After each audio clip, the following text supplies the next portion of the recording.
اعوذ باللہ من الشیطان الرجیم بسم اللہ الرحمن الرحیم رب اشرح لی صدری ویسر لی امری واحلل عقدۃ من لسانی یفقہوا قولی رب زدنا علما اللہم فقہنا فی الدین رب یسر ولا تعسر وتمم بالخیر وبک نستعین اللہم انا اعوذ بک من قول لا یسمع وعمل لا يرفع وقلب لا يخشع وعلم لا ينفع۔ اے میرے رب، ہمیں آسانی عطا فرما اور ہمیں مشکلات سے بچا اور ہمارا کام خیر و خوبی سے مکمل کروا، اور ہم تجھ سے ہی مدد مانگتے ہیں۔ اے ہمارے رب، اے ہمارے اللہ، ہم نہ سنی جانے والی بات، نہ بلند ہونے والے عمل، خشوع سے خالی دل اور غیر نافع علم سے تیری پناہ میں آتے ہیں۔ آمین یا رب العالمین۔ السلام علیکم ورحمۃ اللہ وبرکاتہ۔ کیسی ہیں سب پیاری بہنیں؟ اللہ تعالیٰ آپ سب پہ اپنا رحم و کرم فرمائے اور آپ کو شیطان کے ہر شر سے محفوظ رکھے۔ آمین۔ الحمدللہ چوتھا پارہ ہم نے سٹارٹ کر دیا تھا اور آیت نمبر 109 تک ہماری تفسیر مکمل ہو گئی تھی۔ آج آیت 110 سے شروع کرتے ہیں انشاءاللہ تعالی۔ اعوذ باللہ من الشیطان الرجیم بسم اللہ الرحمن الرحیم کنتم خیر امۃ اخرجت للناس تأمرون بالمعروف وتنہون عن المنکر۔ مسلمانوں، اس وقت تم ہی بہترین امت ہو جنہیں لوگوں کی اصلاح و ہدایت کے لیے لا کھڑا کیا گیا ہے۔ تم لوگوں کو بھلے کاموں کا حکم دیتے ہو اور برے کاموں سے روکتے ہو اور اللہ پر ایمان لاتے ہو۔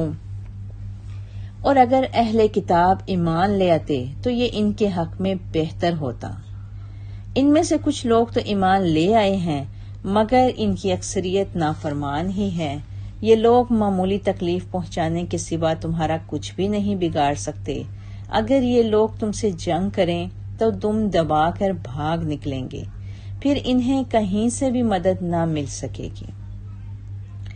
اب یہاں پر ان آیات میں امر بالمعروف اور نہی عن المنکر کی اہمیت بتائی جا رہی ہے۔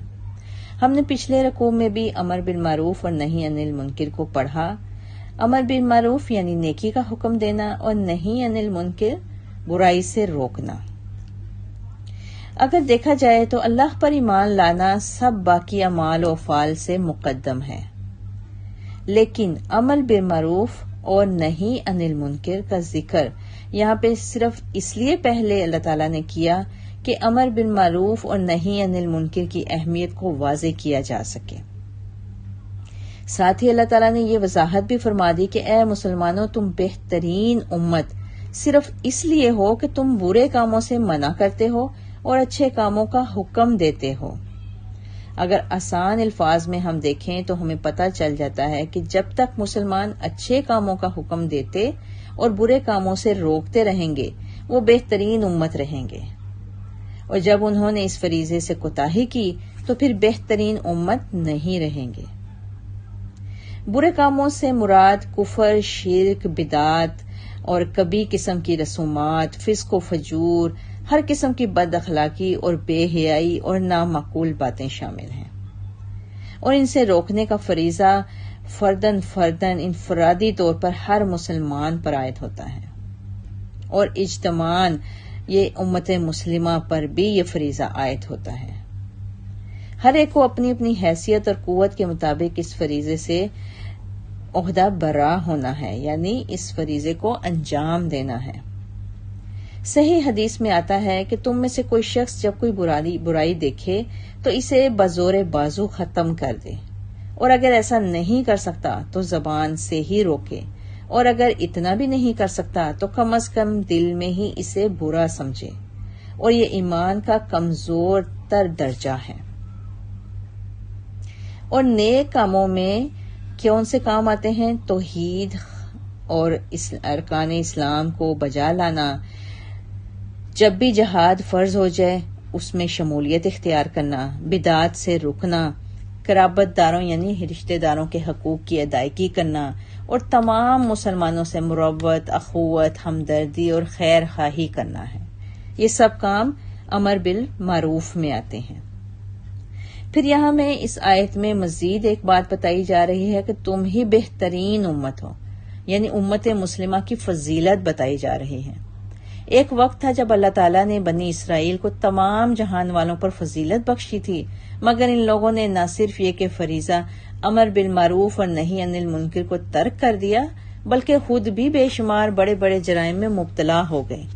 تو اللہ تعالیٰ نے ساری دنیا کی امامت و قیادت کی ذمہ داری ان سے چھین کر موجودہ امت مسلمہ کے حوالے کر دی۔ اب جو فضیلت انہیں حاصل تھی وہ امت مسلمہ کو حاصل ہو گئی، اور قیادت کی اس تبدیلی کی واضح علامت چونکہ تحویل قبلہ تھی کہ قبلہ ان سے لے کے حرم کی طرف قبلے کا رخ پھیر دیا گیا، لہٰذا یہودی جتنے تحویل قبلہ پر دل ملائے اتنے کسی بات پر نہ ہوئے تھے، حالانکہ ان کو یہ جان لینا چاہیے تھا کہ مسلمانوں کا حقیقی قبلہ تو قبلہ اول حرم ہی ہے، اور یہ فضیلت اللہ کی دین ہے، جس کو مناسب سمجھتا ہے اسے دیتا ہے۔ چنانچہ سیدنا عبداللہ بن عمر رضی اللہ تعالیٰ عنہ کہتے ہیں کہ نبی کریم صلی اللہ علیہ وسلم نے فرمایا، گزشتہ لوگ یعنی یہود و نصارہ کے مقابلے میں تمہارا رہنا ایسا ہے جیسے عصر سے سورج غروب ہونے تک کا وقت۔ اہل تورات کو تورات دی گئی، انہوں نے صبح سے دوپہر تک مزدوری کی، پھر تھک گئے تو انہیں ایک ایک قرات ملا۔ اہل انجیل کو انجیل دی گئی، انہوں نے عصر کی نماز تک مزدوری کی، پھر تھک گئے، انہیں بھی ایک ایک قرات ملا۔ پھر ہم مسلمانوں کو قرآن دیا گیا، ہم نے عصر سے سورج غروب ہونے تک مزدوری کی اور کام پورا کر دیا تو ہمیں 2 قرات دیے گئے۔ اب اہل کتاب کہنے لگے، پروردگار تو نے انہیں تو 2 قرات دیے اور ہمیں ایک ایک، حالانکہ ہم نے ان سے زیادہ کام کیا۔ اللہ عز و جل نے فرمایا، ان کو جواب دیا، میں نے تمہاری مزدوری جو تم سے طے کی تھی کچھ کم تو نہیں کی؟ انہوں نے کہا نہیں۔ اللہ تعالیٰ نے فرمایا، تو پھر یہ میرا فضل ہے، میں جسے جو کچھ چاہوں دے دوں۔ سبحان اللہ۔ اس آیت میں اہل کتاب کو یہ بھی بتایا جا رہا ہے کہ اگر وہ ایمان لے آتے تو اس ذلت اور خواری سے بچ سکتے تھے جو ان کے مقدر میں لکھی گئی، اور اگر وہ خیر الامم میں شامل ہو جاتے یعنی امت مسلمہ میں شامل ہو جاتے تو دنیا میں ان کی عزت بھی بڑھتی اور آخرت میں ان کو دوہرا اجر بھی ملتا، مگر حق کے واضح ہو جانے کے بعد بھی ان کی اکثریت نافرمانی پر ہی اڑی رہی اور اپنا ہی نقصان کیا۔ پھر آیت میں کہا گیا، یہ لوگ معمولی تکلیف پہنچانے کے سوا تمہارا کچھ بھی نہیں بگاڑ سکتے۔ بے شک معمولی تکلیف یعنی یہ وہ لوگ گالی دینا، برا بھلا کہنا اور ان پیارے نبی صلی اللہ علیہ وآلہ وسلم کے اور مسلمانوں کے خلاف سازشیں اور غلط پروپیگنڈا کرنا اور ستانے کے دوسرے کام بھی ہو سکتے ہیں، اور ایسے کام عموماً ذہنی طور پر تکلیف پہنچانے کے لیے ہی دوسرا فریق کرتا ہے۔ رہا جو جوان مردوں کی طرح مقابلے میں آنا، تو اس بات کی ان میں سکت ہی نہیں تھی، اور اگر وہ کریں گے تو بری طرح سے پٹ کر بھاگ جائیں گے۔ یہ چیز آیت میں واضح کر دی گئی کہ اگر یہ لوگ تم سے جنگ کریں تو تم دبا کر بھاگ جائیں گے، پھر انہیں کہیں سے بھی مدد نہ مل سکے گی، اور اس وقت منافق بھی ان کا کچھ مدد نہیں کر سکیں گے، کیونکہ پہلے انہوں نے منافقت کی ہی اسی لیے کہ وہ ان یہود و نصارہ کو جا کے تمام کی تمام مسلمانوں کی باتیں بتا دیتے تھے، لہٰذا اب اس وقت پہ یہ منافق بھی ان کا کسی طرح سے ان کی مدد نہیں کر سکتے تھے، جو ان سے سازبار کرتے اور مدد کو پہنچنے کے وعدے کرتے رہتے تھے۔ اہل کتاب کے حق میں یہ پیشن گوئی جو اللہ تعالیٰ نے اس آیت میں کی، حرف بہ حرف پوری ہوئی۔ پھر یہودیوں کا انجام کیا ہوا؟ سب سے پہلے یہودیوں کے قبیلہ بنو قینقاع کو جلا وطن کیا گیا، پھر بنو نذیر کو، پھر بنو قریظہ کی باری آئی تو وہ قتل کیے گئے اور لونڈی غلام بنائے گئے، پھر خیبر میں ذک اٹھائی تو مزارے کی حیثیت سے رہے، اور بلاخر سیدنا عمر رضی اللہ تعالیٰ عنہ نے انہیں وہاں سے بھی نکال دیا، اور نجران کے عیسائیوں نے جزیہ دینا قبول کیا، اور اہل ذمہ کی حیثیت سے رہنے لگے۔ غرض ہر میدان میں ان لوگوں نے ذک اٹھائی اور ذلیل و خوار ہوئے۔ پھر کیا ان کے حق میں یہ بات بہتر نہ تھی کہ اسلام قبول کر کے باعزت زندگی گزارتے اور مسلمانوں کے جملہ حقوق میں برابر کے حصہ دار بن جاتے، اور آج وہ بھی امت مسلمہ کہلاتے، بہترین امت کہلاتے۔ کنتم خیر امت اخرجت للناس۔ آیت 112 ضربت علیہم الذلہ، جہاں بھی یہ لوگ پائے جائیں ذلت ان کے مقدر کر دی گئی ہے، الا یہ کہ اللہ کی یا دوسرے لوگوں کی ذمہ داری میں پناہ لے لیں۔ یہ لوگ اللہ کے غضب میں گھر چکے ہیں اور محتاجی ان پر مسلط کر دی گئی ہے۔ یہ اس لیے ہوا کہ وہ اللہ کی آیات کو انکار کرتے تھے اور انبیاء کو ناحق قتل کر دیتے تھے، اور اس کی وجہ یہ تھی کہ وہ نافرمان تھے اور اللہ کی حدود سے آگے نکل جاتے تھے۔ یہ اہل کتاب بھی سارے ایک جیسے نہیں، ان میں سے کچھ ایسے بھی ہیں جو حق پر قائم رہنے والے ہیں، وہ دن رات اللہ کی آیات پڑھتے اور سجدہ ریز ہوتے ہیں، وہ اللہ پر اور آخرت کے دن پر ایمان لاتے ہیں، اچھے کاموں کا حکم دیتے ہیں اور برے کاموں سے روکتے ہیں، اور بھلائی کے کاموں میں سبقت کرتے ہیں، یہ صالح لوگوں میں سے ہیں۔ اب اس آیت میں اللہ تعالیٰ نے یہودیوں کی ذلت اور رسوائی کے اسباب بیان فرمائے ہیں کہ انہوں نے کیا کیا تھا۔ انہوں نے اللہ کی آیت کا انکار کیا تھا، انہوں نے انبیاء کو ناحق قتل کیا تھا، اللہ کی نافرمانی کی اور اللہ کی حدود سے آگے نکل گئے۔ تو پھر اللہ تعالیٰ نے مزید اس آیت میں کیا بتا رہے ہیں کہ ان کی رسوائی کے جو اسباب ہیں وہ تو ہیں، لیکن اگر یہ چاہیں تو یہ اس رسوائی سے بچ سکتے تھے۔ اس کی دو صورتیں بتائی گئیں ان کے بچاؤ کی۔ ایک یہ کہ اللہ کی ذمہ داری کی پناہ میں آ جائیں، اس کا ایک مطلب تو یہ ہے کہ مسلمان ہو جائیں، اور دوسرا یہ کہ کسی مسلمان حکومت کی پناہ میں آ جائیں، اور دوسری صورت یہ بتائی کہ کسی غیر مسلم حکومتوں کے سائے میں رہیں۔ اب یہاں پہ ہم دیکھیں کہ 1947 تک باوجود اس کے کہ وہ دنیا کی مالدار ترین قوم تھے یہودی، لیکن دنیا میں در بدر پھرتے رہے۔ 1947 میں 3 عیسائی حکومتوں برطانیہ، فرانس اور امریکہ کی مدد سے انہوں نے ایک مختصر سے خطہ پر اپنی ایک الگ حکومت قائم کر لی، جسے کئی ممالک نے تاحال تسلیم ہی نہیں کیا۔ پھر ان آیات میں اللہ تعالیٰ نے تھوڑے سے ان اہل کتاب کے متعلق بھی بتایا جو منصف مزاج قسم کے لوگ تھے۔ پہلے اللہ تعالیٰ نے یہ بتایا کہ اہل کتاب کی اکثریت فسق و فجور پر ہی مصر رہی۔ اس آیت میں یہ دوسری آیت میں بتایا جا رہا ہے کہ وہ سب کے سب ہی برے نہیں، ان میں بھی کچھ اچھے لوگ موجود ہیں جو ایمان لے آئے ہیں، مثلا عبداللہ بن سلام رضی اللہ تعالیٰ عنہ اور ان کے ساتھی، یا نجاشی شاہ حبشہ وغیرہ، اور ان میں وہ سب خوبیاں موجود ہیں جو نیکوکار مسلمانوں میں ہوتی ہیں۔ عبداللہ بن سلام یہودیوں کے ممتاز علماء میں سے تھے، لیکن مفاد پرست اور جاہ منصب طلب کرنے والے علماء میں شامل نہیں تھے، بلکہ حق پرست تھے۔ عبداللہ بن سلام کا تعارف اور ان کا اسلام لانا ہم پہلے بھی پچھلے رکوع میں بتا چکے ہیں، اور نجاشی شاہ حبشہ کا اسلام لانا اور ان کا مسلمانوں کی مدد کرنا یہ بھی ہم پڑھ چکے ہیں الحمدللہ۔ ان جیسے ہی پھر تمام لوگوں کو اللہ تعالیٰ نے اس آیت میں بتایا کہ وَأُولَٰئِکَ مِنَ الصَّالِحِینَ، یہ صالح لوگوں میں سے ہیں۔ پھر مزید آیت میں اللہ تعالیٰ نے بتایا کہ اسلام لانے سے جو سابقہ ان کے گناہ تھے وہ معاف ہو جائیں گے، مگر جو انہوں نے کفر کی حالت میں بھی نیکی کے کام کیے ہیں ان کا اجر ان کو ضرور ملے گا، کیونکہ اسلام لانے کے 2 فائدے ہیں اور وہ احادیث صحیحہ سے ثابت ہیں۔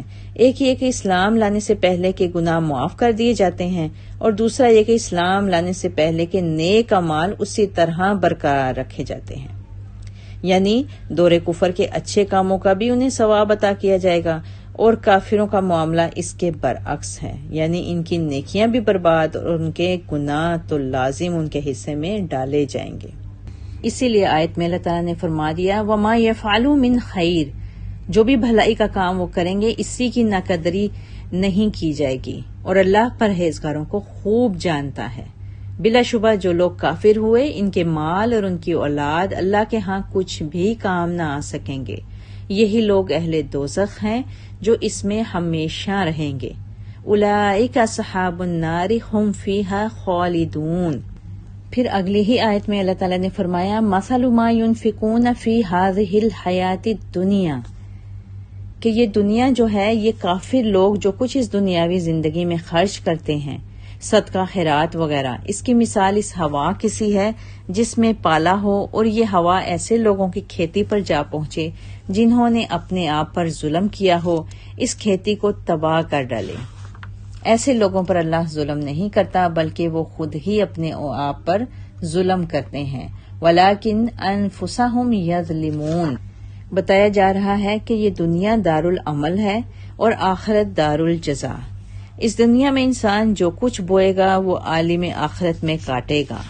مگر دنیا میں بوئی ہوئی کھیتی کی برآوری کے لیے چند شرائط ہیں. اس کھیتی سے اسی صورت میں وہ فائدہ اٹھا سکتا ہے کہ ان شرائط کو اگر وہ ملحوظ خاطر رکھے گا، اور اگر ان شرائط کو وہ اپنی نظر میں نہیں رکھے گا تو کھیتی کبھی بھی برابر یعنی فائدہ مند ثابت نہیں ہوگی.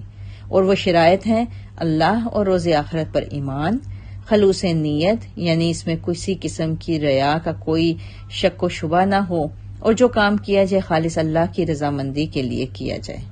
اور تیسرے اتباع کتاب و سنت یعنی قرآن اور سنت کی اتباع، اس کو فالو کرنا، یعنی وہ کام یا صدقہ خیرات جو شریعت کی بتائی ہوئی ہدایت کے مطابق کیا جائے. ان میں سے اگر کوئی چیز بھی رہ گئی تو آخرت میں کچھ بھی حاصل نہ ہو سکے گا. پھر ان آیت میں یہ بھی بتایا گیا کہ کافروں کے نیک اعمال بھی برباد کیوں ہو جاتے ہیں. اس آیت میں جن کافروں کے متعلق کہا گیا کہ انہوں نے خود اپنے آپ پر ظلم کیا ہے، ان میں یہ تینوں شرائط جو ابھی ہم نے بیان کی کہ روز آخرت پر ایمان، اللہ پر ایمان، خلوص نیت، یہ تینوں چیزیں ہی ان میں موجود نہ تھیں. کافر تو وہ کہلاتے ہیں اس لیے کہ اللہ اور آخرت کے دن پر ایمان نہیں رکھتے، اور یہی اپنے آپ پر سب سے بڑا ظلم ہے جو وہ خود کرتے ہیں. اور چونکہ وہ اللہ پر ایمان نہیں لاتے اور آخرت پر ان کو کوئی ایمان نہیں ہوتا، لہٰذا وہ دنیا میں جو بھی نیک اعمال کریں گے ان کا صلہ انہیں دنیا میں تو مل جائے گا، لیکن آخرت میں اللہ تعالیٰ نے ان کو کوئی ان کا حصہ نہیں رکھا. وہ جو حاصل کریں گے دنیا میں ہی کریں گے، آخرت میں ان کو اللہ پر ایمان نہ لانے کی سزا ہر حال میں لینی ہی ہوگی. آیت 118 یا ایھا الذین آمنوا لا تتخذوا بطانہ، اے ایمان والو اپنے سوا کسی غیر مسلم کو اپنا رازدار نہ بناؤ. وہ تمہاری خرابی کے لیے کوئی کسر اٹھا نہیں رکھتے، وہ تو چاہتے ہیں کہ تم مصیبت میں پڑ جاؤ. ان کی دشمنی ان کی زبانوں پر بے اختیار آ جاتی ہے، اور جو کچھ وہ اپنے دلوں میں چھپائے بیٹھے ہیں وہ اس سے شدید تر ہے. ہم نے تمہیں واضح ہدایات دے دی ہیں، اگر تم سوچو گے تو ان سے ضرور محتاط رہو گے. اب یہاں پر یہود مدینہ سے دوستی کرنے کی ممانعت کی گئی ہے. یہ خطاب دراصل انہی انصار مدینہ سے ہے. ان کے دو بڑے قبیلے اوس اور خزرج مدینہ میں آباد تھے. اسلام سے پہلے ان قبائل کی آپس میں بہت زیادہ دشمنی رہتی تھی، اور مدینہ کے یہودی بھی 3 قبیلوں میں منقسم تھے. یہودیوں کا کام یہ تھا کہ ان کا ایک قبیلہ اوس کا حلیف بن جاتا اور دوسرا خزرج کا، اور اس طرح اوس و خزرج کو آپس میں لڑاتے رہتے تھے اور اس طرح کئی طرح کے مفادات حاصل کرتے تھے. مثلاً ایک یہ کہ ان کے ہتھیار فروخت ہو جاتے تھے، دوسرے یہ کہ اپنی قلت تعداد کے باوجود انصار مدینہ پر اپنی بالادستی قائم رکھتے اور ان کی معیشت اور سیاست پر چھائے رہتے تھے. جب اوس اور خزرج کے قبیلے مسلمان ہو گئے تو اس کے بعد بھی وہ یہودیوں کے ساتھ وہی پرانے تعلقات نبھا رہے تھے اور اپنے سابق یہودی دوستوں سے اسی طرح سابقہ محبت و خلوص سے ملتے تھے. لیکن یہودیوں کو آپ اور آپ صلی اللہ علیہ وآلہ وسلم کے مشن سے جو بغض اور عناد تھا، اس کی بنا پر وہ کسی مسلمان سے مخلصانہ محبت رکھنے کو تیار نہ تھے، اور مسلمان یہ جانتے نہیں تھے. ان یہودیوں نے منافقانہ روش اختیار کر رکھی تھی ظاہر میں تو وہ انصار سے دوستی کا دم بھرتے تھے، مگر دل میں ان کے سخت دشمن بن چکے تھے۔ اس ظاہری دوستی سے وہ دو قسم کے فائدے حاصل کرنا چاہتے تھے، ایک یہ کہ کسی طرح مسلمانوں میں فتنہ فساد پیدا کریں، جیسا کہ شماس بن قیس یہودی نے کیا بھی تھا، اور دوسرے یہ کہ مسلمانوں کے جماعتی راز ان کی دشمنوں تک پہنچائیں۔ انہی وجوہات کی وجہ پر اللہ تعالیٰ نے پھر اس آیت میں مسلمانوں کو کسی بھی غیر مسلم سے دوستی بنانے اور اسے اپنا رازدار بنانے سے روک دیا۔ اور یہودیوں کے بغض و عناد کا تو یہ حال تھا کہ بسا اوقات ان کی زبان سے کوئی ایسی بات نکل جاتی تھی جو ان کی مسلمانوں سے گہری دشمنی کا پتہ دے جاتی تھی، اور حسد اور دشمنی کے بارے میں ان کی زبان قابو میں ہی نہیں رہتی تھی، اور جو ان کے دلوں میں کدورت بھری ہوئی تھی وہ تو اس سے بہت بڑھ کر تھی۔ اسی لیے اللہ تعالیٰ نے مسلمانوں کو متنبہ کرتے ہوئے فرمایا کہ اگر تم سوچو کہ ان کی دوستی میں تمہیں سراسر نقصان ہی نقصان ہے، لہٰذا کافروں سے دوستی رکھنے سے بہرحال تمہیں اجتناب کرنا چاہیے۔ آیت 119 and 20 ہا انتم اولائی تحبونہم، سنو تم ایسے لوگ ہو جو ان یہود سے محبت رکھتے ہو مگر وہ تم سے محبت نہیں رکھتے، حالانکہ تم تمام آسمانی کتابوں پر ایمان رکھتے ہو۔ وہ لوگ جب تمہیں ملتے ہیں تو کہتے ہیں کہ ہم ایمان لے آئے، مگر جب علیحدہ ہوتے ہیں تو تم پر غصہ کے مارے اپنی انگلیاں کاٹنے لگتے ہیں۔ آپ ان سے کہیے کہ اپنے غصے میں جل مرو، بلا شبہ اللہ تعالیٰ دلوں کے راز تک خوب جانتا ہے۔ ان اللہ علیم بذات الصدور، اگر تمہیں کوئی بھلائی پہنچے تو ان کو بری لگتی ہے، اور کوئی مصیبت آ جائے تو اس پر خوش ہوتے ہیں، اور اگر تم صبر سے کام لو اور اللہ سے ڈرتے رہو تو ان کی مکاری تمہارا کچھ بھی نہیں بگاڑ سکتی، اور جو کچھ یہ کر رہے ہیں اللہ تعالیٰ یقیناً اس کا احاطہ کیے ہوئے ہیں۔ ان اللہ بما یعملون محیط۔ اب یہاں پہ دوبارہ سے کفار سے دوستی کی ممانعت کی گئی۔ موجودہ صورتحال یہ ہے کہ تم تمام آسمانی کتابوں پر ایمان رکھتے ہو، یہ مسلمانوں کو بتایا جا رہا ہے کہ تم تو ساری آسمانی کتابوں پر ایمان رکھتے ہو جن میں تورات بھی شامل ہے، لیکن اہل کتاب تمہارے قرآن پر ایمان نہیں رکھتے۔ اس بات کا تقاضا تو یہ تھا کہ وہ تم سے محبت رکھتے اور تم ان سے دشمنی رکھتے، مگر یہاں معاملہ اس کے بالکل برعکس ہے، لہٰذا مسلمانوں کو ان سے دوستی رکھنے سے بالکل منع کر دیا گیا۔ یہاں پر اس آیت میں آمنا سے مراد یا تو یہودیوں کا تورات پر ایمان لانا ہے، یا مسلمانوں کو خوش کرنے کے لیے منافقانہ طور پر وہ یہ کہہ دیتے تھے کہ ہم بھی قرآن پر ایمان لاتے ہیں، حالانکہ جب وہ اتحاد و اتفاق اور آپس میں پیار و محبت یا کامیابیاں اور کامرانیاں دیکھتے تھے تو غصے کے مارے پھر وہ اپنی انگلیاں دانتوں میں چبانے لگتے تھے۔ انہیں مسلمانوں کا اتحاد و اتفاق، پیار و محبت، کامیابی یہ بالکل بھی ایک آنکھ نہیں بھاتا تھا، اور پھر ان کو روکنے میں ان کا کچھ بس بھی نہیں چلتا تھا۔ پھر اللہ تعالیٰ نے رسول اللہ صلی اللہ علیہ وآلہ وسلم کو فرمایا کہ آپ ان سے کہہ دیجئے کہ تم ہر غصے سے جل بھون جاؤ، اللہ تعالیٰ اپنے مشن کو کامیاب کر کے رہے گا، اور دین اسلام ایک غالب دین کی حیثیت سے بلند ہو کے رہے گا، اور تمہارے دلوں میں جو بغض و عناد کی جو لہریں اٹھتی ہیں اللہ تعالیٰ ان سے بھی پوری طرح واقف ہے۔ ان اللہ بما یعملون محیط، سب جانتا ہے اللہ تعالیٰ، ہر چیز سے واقف ہے۔ آیت 121۔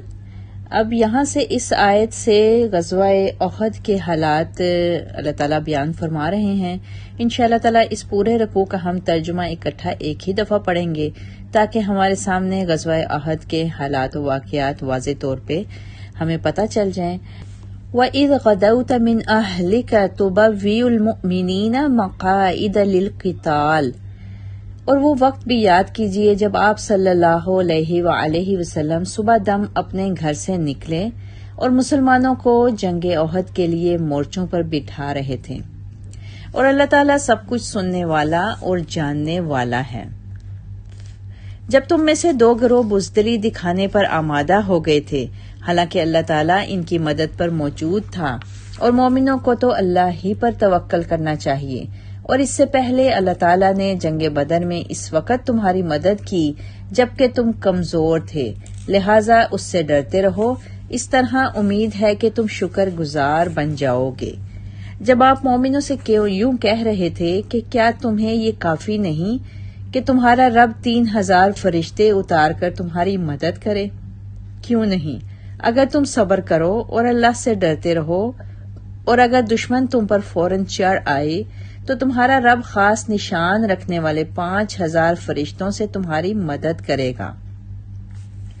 فرشتوں سے مدد کی خبر اللہ نے تمہیں صرف اس لیے دی ہے کہ تم خوش ہو جاؤ اور تمہارے دل مطمئن ہو جائیں، اور مدد تو اللہ ہی کی طرف سے ہوتی ہے جو بڑا زبردست اور حکمت والا ہے، تاکہ اللہ کافروں کا ایک بازو کاٹ دے یا انہیں ایسا ذلیل کرے کہ وہ ناکام ہو کر پسپا ہو جائیں۔ اے نبی صلی اللہ علیہ وآلہ وسلم، آپ کا اس بات میں کچھ اختیار نہیں، اللہ چاہے تو انہیں معاف کر دے، چاہے تو سزا دے، وہ بہرحال ظالم تو ہیں ہی۔ جو کچھ آسمانوں اور زمین میں ہے سب اللہ کا ہے، وہ جسے چاہتا ہے معاف کر دیتا ہے اور جسے چاہتا ہے سزا دے دیتا ہے، وہ بخش دینے والا اور نہایت رحم والا ہے۔ یہاں پر ان آیات میں غزوہ احد کا پس منظر اور اسباب کچھ اس طرح سے ہیں کہ رمضان 2 ہجری میں غزوہ بدر میں قریش مکہ کو عبرتناک شکست ہوئی تھی۔ ابو جہل کی موت کے بعد ابو سفیان نے قریش کی قیادت سنبھالی۔ اس نے جنگ بدر کا بدلہ لینے اور مسلمانوں کا کلا کما کرنے کے لیے کچھ اقدامات اٹھائے، اور وہ اقدامات کیا تھے کہ طے ہوا کہ اس تجارتی قافلے کا سارا منافع جنگ کے اخراجات کے لیے دے دیا جائے، جو جنگ بدر سے چند دن پہلے بچ بچا کر نکل آیا تھا۔ اس سے 1000 اونٹ اور 50,000 دینار کی خطیر رقم جنگی اخراجات کے لیے جمع ہو گئی۔ پھر اس نے یہ کہا کہ رضاکارانہ طور پر خدمت کا دروازہ کھول دیا جائے اور تمام اسلام دشمن قبائل کو اس جنگ میں شمولیت کی دعوت دی جائے۔ اس طرح قریش کے تمام حلیف قبیلے بھی اور مسلمانوں کے مخالف قبیلے بھی اس قریشی جھنڈے تلے جمع ہو گئے۔ پھر اس کے ساتھ ساتھ خوب شعلہ بیان قسم کی شورا کی خدمات حاصل کی گئیں جو بدوی قبائل کو مسلمانوں کے خلاف انتقام پر بھڑکاتے تھے۔ ان ایام میں جنگی پروپیگنڈا کا سب سے مؤثر ذریعہ یہی سمجھا جاتا تھا۔ چنانچہ ان اقدامات کے بعد شوال 3 ہجری میں قریش کا یہ 3000 مسلح افراد کا لشکر ابو سفیان کی سرکردگی میں احد کے میدان میں پہنچ گیا۔ یاد رہے جنگ بدر 2 ہجری میں رمضان میں ہوئی تھی، جنگ احد شوال 3 ہجری میں ہوئی۔ اس موقع پر ابو سفیان نے ایک خطرناک جنگی چال چلی۔ وہ انصار سے مخاطب ہو کر کہنے لگا، آپ لوگوں سے ہماری کوئی لڑائی نہیں، آپ درمیان سے نکل جائیں تو بہتر ہے، ہم بھی آپ سے کوئی تعرض نہ کریں گے۔ لیکن انصار ابو سفیان کی اس چال کو سمجھ گئے اور اسے کھری کھری سنا دی۔ غزوہ احد سے متعلق پیارے نبی صلی اللہ علیہ وآلہ وسلم نے اپنے تمام صحابہ سے مشورہ کیا کہ یہ جنگ مدینہ میں رہ کر لڑی جائے یا باہر نکل کر کھلے میدان میں لڑی جائے۔ آپ صلی اللہ علیہ وسلم کی ذاتی رائے یہ تھی کہ مدینہ میں رہ کر لڑی جائے، اور یہ پہلا موقع تھا کہ عبداللہ بن ابی جو رئیس المنافقین سے تھا اس سے بھی رائے لی گئی، جو حضور صلی اللہ علیہ وآلہ وسلم کی رائے سے موافق تھی، یعنی وہ بھی یہی چاہتا تھا کہ مدینہ کے اندر رہ کے لڑی جائے۔ مگر پرجوش اور جوان مسلمان جنہیں بدر کی شرکت نصیب نہ ہوئی تھی اور شوق شہادت انہیں بے چین کر رہا تھا، اس بات پر مصر ہوئے کہ باہر نکل کر کھلے میدان میں مقابلہ کیا جائے تاکہ دشمن ہماری نسبت بزدلی اور کمزوری کا گمان نہ کرے۔ چنانچہ آپ صلی اللہ علیہ وآلہ وسلم گھر میں تشریف لے گئے اور ذرا پہن کر نکلے۔ بعض لوگوں کو خیال آیا کہ ہم نے آپ صلی اللہ علیہ وسلم کو آپ صلی اللہ علیہ وسلم کی مرضی کے خلاف باہر نکلنے پر مجبور کر دیا ہے۔ چنانچہ انہوں نے کہا کہ یا رسول اللہ صلی اللہ علیہ وسلم، اگر آپ صلی اللہ علیہ وآلہ وسلم کی مرضی نہ ہو تو یہیں تشریف رکھتے ہیں۔ آپ صلی اللہ علیہ وسلم نے فرمایا، ایک پیغمبر کو یہ مناسب نہیں کہ وہ ہتھیار لگائے اور جنگ کیے بغیر ہی اتار دے۔ عبداللہ بن ابی کا یہاں پہ بہت اہم کردار تھا۔ جب آپ صلی اللہ علیہ وآلہ وسلم مدینہ سے باہر نکلے تو تقریباً 1000 آدمی آپ کے ساتھ تھے، مگر عبداللہ بن ابی تقریباً 300 آدمیوں کو، جن میں بعض مسلمان بھی تھے، ساتھ لے کر راستے سے یہ کہتا ہوا واپس چلا گیا کہ جب میرا مشورہ نہیں مانا گیا تو ہم کیوں لڑیں اور خواہ مخواہ اپنے آپ کو ہلاکت میں ڈالیں۔ آخر آپ صلی اللہ علیہ وآلہ وسلم 700 مجاہدین کا لشکر لے کر میدان جنگ میں پہنچ گئے۔ فوجی قاعدہ کے مطابق صفیں ترتیب دیں، ہر ایک دستہ کو اس کے مناسب ٹھکانے پر بٹھایا اور فرمایا جب تک میں نہ کہوں جنگ نہ شروع کی جائے۔ جب عبداللہ بن ابی 300 ساتھیوں سمیت واپس چلا گیا تو انصار کے 2 قبیلوں بنو حارثہ اور بنو سلمہ کے دلوں میں کمزوری واقع ہوئی اور کفار کے مقابلے میں مسلمانوں کی قلیل تعداد دیکھ کر دل چھوڑنے لگے، مگر چونکہ سچے مسلمان تھے اس لیے اللہ تعالیٰ نے ان کے دلوں کو مضبوط کر دیا۔ چنانچہ سیدنا جابر بن عبداللہ انصاری رضی اللہ تعالیٰ عنہ کہتے ہیں کہ یہ آیت کریمہ ہم انصار کے حق میں اتری، اگرچہ اس میں ہمارا عیب بیان کیا گیا، تاہم ہمیں یہ پسند نہیں کہ یہ آیت نازل نہ ہوتی، کیونکہ اس میں ولیہما اور اللہ دونوں فریقوں کا مددگار تھا کہ الفاظ بھی مذکور ہیں۔ ہم نے آیت 122 میں پڑھا، جب تم میں سے 2 گروہ بزدلی دکھانے پر آمادہ ہو گئے۔ یہ آیت اسی موقع پر نازل کی گئی تھی۔ اس کے بعد قلت تعداد کے سلسلہ میں اللہ تعالیٰ نے ان آیات میں بدر کی مثال بیان کرتے ہوئے فرمایا کہ بدر کے میدان میں تم ہر لحاظ سے کمزور تھے، تعداد بھی کم تھی، اسلحہ جنگ اور رسد بھی بہت کم تھی۔ تو ان حالات میں جب اللہ تعالیٰ تمہاری مدد کر چکا ہے تو اے کمزوری دکھانے والے اور دل چھوڑنے والے مسلمانوں، اب وہ تمہاری مدد کیوں نہ کرے گا؟ پس تم صبر سے کام لو اور اللہ سے ڈرتے رہو اور اس بات پر اللہ کا شکر ادا کیا کرو کہ اللہ تعالیٰ ہر آڑے وقت میں مسلمانوں کی نصرت کے لیے غیب سے سامان مہیا کرتا ہے۔ آیت میں ہم نے پڑھا ان تصبروا وتتقوا ویأتوکم من فورہم۔ پھر ہم یہاں دیکھتے ہیں کیا غزوہ احد میں فرشتے نازل ہوئے تھے؟ یہاں پر مذکورہ بالا 2 قبیلوں نے جو کمزوری دکھائی تو اس وقت آپ صلی اللہ علیہ وسلم نے ان کی اور دوسرے مسلمانوں کی ڈھارس بنڈاتے ہوئے فرمایا کیا تمہارے لیے ایک بات کافی نہیں کہ اللہ تعالیٰ 3000 فرشتے بھیج کر تمہاری مدد فرمائے جیسا کہ میدان بدر میں تمہاری مدد فرمائی تھی۔ آیت میں بھی ہم نے پڑھا ب5,000 من الملائکۃ مسومین۔ غزوہ بدر میں اللہ تعالیٰ نے 3000 فرشتوں کے ساتھ مسلمانوں کی مدد فرمائی تھی اور وہ جنگ مسلمان جیت گئے تھے۔ اب یہاں پر غزوہ احد میں ابھی لڑائی شروع بھی نہ ہوئی تھی کہ یہ افواہ پھیل گئی کہ کرز بن جابر بہت بڑی کمک لے کر مشرکین کی مدد کے لیے آ رہا ہے۔ اس افواہ سے مسلمانوں میں مزید اضطراب پھیل گیا۔ اس وقت اللہ تعالیٰ نے مسلمانوں سے فرمایا ان آیات میں کہ اگر کفار کو ہنگامی طور پر کمک مل جانے سے ڈرتے ہو تو اللہ تعالیٰ بھی اپنے فرشتوں کی کمک میں اضافہ کر دے گا، لہٰذا صبر و استقامت سے کام لو اور کافروں سے نہیں بلکہ اللہ سے ڈرتے رہو وتتقوا۔ اب یہاں پہ سوال یہ پیدا ہوتا ہے کہ کیا غزوہ احد میں بھی غزوہ بدر کی طرح فرشتوں کا نزول ہوا تھا، مسلمانوں کی مدد ہوئی تھی؟ یہاں پر علماء کرام کہتے ہیں کہ اس میدان میں مسلمانوں سے رسول اللہ صلی اللہ علیہ وآلہ وسلم کی نافرمانی کی بنا پر ایک شدید جنگی غلطی ہو گئی تھی، جس نے ایک بار مسلمانوں کو شکست سے بھی دوچار کر دیا تھا، اور چونکہ اس غلطی کی وجہ محض حرص اور طمع تھی لہٰذا اللہ تعالیٰ نے اس غلطی پر عتاب بھی فرمایا، تاہم ان کی یہ غلطی اللہ تعالیٰ نے معاف فرما دی تھی۔ اس بے صبری کی وجہ سے میدان احد میں فرشتوں کا نزول نہیں ہوا۔ اگر مسلمان ایسا بے صبری کا مظاہرہ نہ کرتے تو اللہ تعالیٰ یہاں بھی فرشتے بھیج دیتے۔ واللہ عالم بالصواب۔ میدان احد کا معاملہ بین رہا، یہ جنگ مسلمان نہ جیت سکے اور نہ ہی ہار سکے، اس میں کسی قسم کا مال غنیمت حاصل نہیں ہو سکا۔ پیارے نبی صلی اللہ علیہ وآلہ وسلم نے اپنے 70 صحابہ کو ایک خاص پہاڑی کے اوپر کھڑا کر کے یہ ارشاد فرمایا کہ یہاں سے آپ لوگ اس وقت تک نہیں ہلیں گے جب تک میں آپ کو اعلان نہ کر دوں۔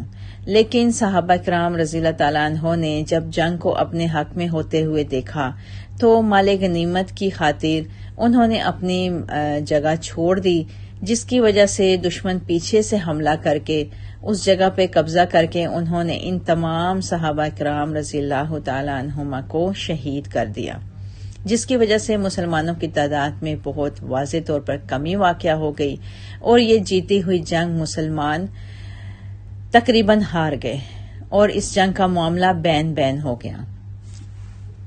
میدان احد کے مزید حالات تو آگے چل کے مزید آیات میں ہم پڑھیں گے، یہاں صرف ایک واقعہ کی طرف اشارہ کیا گیا ہے ان آیات میں کہ اللہ چاہے تو انہیں معاف کر دے، چاہے تو سزا دے۔ آپ جو اس آیت کی نزول کا سبب بنا وہ واقعہ یہ تھا کہ جنگ احد میں رسول اللہ صلی اللہ علیہ وآلہ وسلم کا اگلا دانت ٹوٹ گیا اور سر زخمی ہو گیا۔ آپ صلی اللہ علیہ وسلم اپنے چہرے سے خون پوچھتے جاتے اور فرماتے وہ قوم کیسے فلاح پائے گی جس نے اپنے نبی کا سر زخمی کر دیا اور دانت توڑ دیا، حالانکہ وہ انہیں اللہ کی طرف دعوت دے رہا تھا۔ تو اس موقع پر یہ آیت نازل ہوئی، چنانچہ اس موقع پر چند ناور مشرکین کا نام لے لے کر انہیں بد دعا دی، مگر اللہ تعالیٰ کو کچھ اور ہی منظور تھا۔ چند ہی روز گزرے تھے کہ جن مشرکوں کے حق میں آپ صلی اللہ علیہ وسلم نے یہ دعا کی تھی، یہ بد دعا کی تھی، انہیں اللہ تعالیٰ نے آپ صلی اللہ علیہ وسلم کے قدموں پر لا ڈالا اور اسلام کے جانباز سپاہی بنا دیا۔ سبحان اللہ۔ انشاءاللہ تعالیٰ جنگ احد کے مزید حالات و واقعات ہم آگے آنے والی آیات میں پڑھیں گے۔ اللہ تعالیٰ سے دعا ہے کہ اللہ تعالیٰ ہم سب کو ان جنگی حالات و واقعات سے بہترین سبق حاصل کرنے والا بنائے، آمین۔ وآخر دعانا ان الحمد للہ رب العالمین، سبحان ربک رب العزت عما یصفون، وسلام علی المرسلین، والحمد للہ رب العالمین، وما علینا الا البلاغ۔